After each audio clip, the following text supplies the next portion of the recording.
Alrighty, let's jump into the spice drawer next. Hey ladies, and welcome back to our channel. I'm Andrea, and we are so happy to have you join us on this huge decluttering series. I started the whole thing with their stuffed animals, followed by all their books, and then I moved on to all their clothing, which saved us a lot of time. I moved on to their toys, and then I switched over to the kitchen drawer, followed by their bathroom. So it's time for the next kitchen drawer. So just in the last 3 years, I switched to this method where I can actually label the top of them using my label maker. The only thing is that's a little more difficult is the fact that I have no organization for them, so they're kind of just stuck in there, and then of course when hubby or the kids help me to cook, they just get put back wherever they really want. There are also things that were initially written on with permanent marker, other things that are misspelled because my daughters helped me with it, but I was planning on just taking this to the grave with me and just using it the way it is because it's super functional.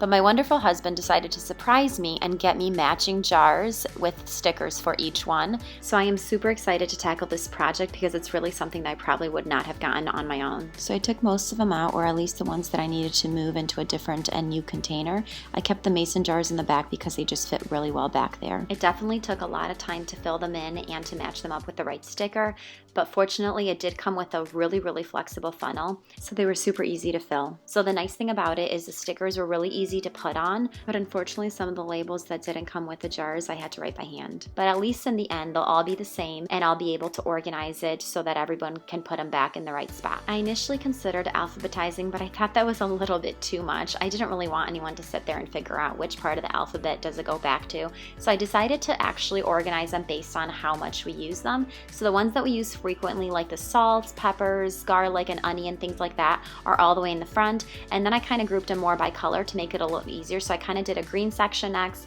then a yellowish orangish section, and then more like meat tenderizers and things for tenderizing. I also created a baking section with the sugars and big salt container, separating them right down the middle with the mason jars. The mason jars towards the back of the drawer are things like seasonings that we use often, like chili seasoning that I can make ahead of time, or even seasoning that I pre-make ahead of time for ribs or things like that. This container was kind of my dump zone for baking stuff, especially since I don't bake as often, so I got rid of a few things, but I wanted to kind of reorganize it just for it to be easier to access. I definitely had to move things around just to be able to maximize the space as best as I can. I do want to add that these are the 6-ounce jars, so for those asking if I have a spillover area, I don't. This is all the seasonings.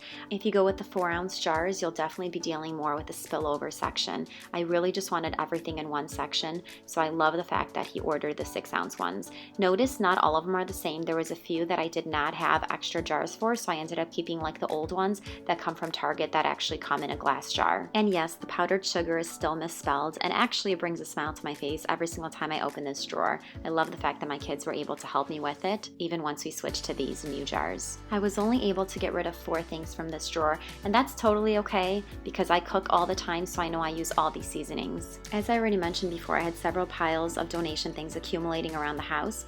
I went to the donation center the first time and also gave things to different families, but things have been accumulating for a few weeks now, and so I really needed to run all these things to the donation center. So I went ahead and dropped them off, and I do have to say this time it was a bit different than the first time around. And here's the video from that day.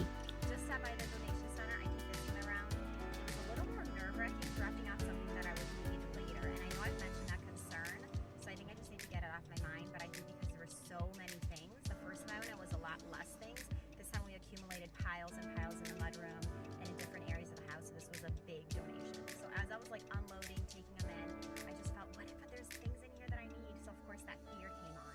But I do have to add that it feels amazing to have gotten rid of over 1,000 things so far. Don't forget to hit the big thumbs up, and I will see you next week as we dive into the rest of the kitchen.